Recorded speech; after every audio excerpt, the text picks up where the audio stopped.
Hello बच्चों, let us see this question. A poor country with greater income equality is better than rich country with greater income inequality. Therefore, dash of a country do not measures the actual human development.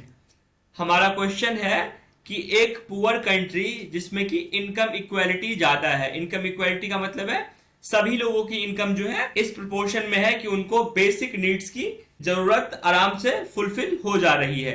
मतलब ऐसा नहीं है कि गरीब जो है बहुत ही ज्यादा गरीब है और अमीर जो है बहुत ही ज्यादा अमीर है।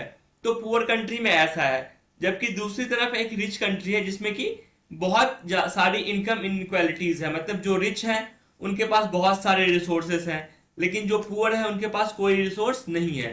तो इसीलिए बोल रहा है कि डैश जो है एक सही मेजर नहीं है to find actual human development. Now let us see the key concept. So the key concept is per capita income.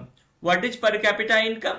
When total income of a country is divided by its total population, it gives per capita income. जब किसी country के total income को उसकी total population से divide कर देते हैं तो हमें पर कैपिटा इनकम मिलता है।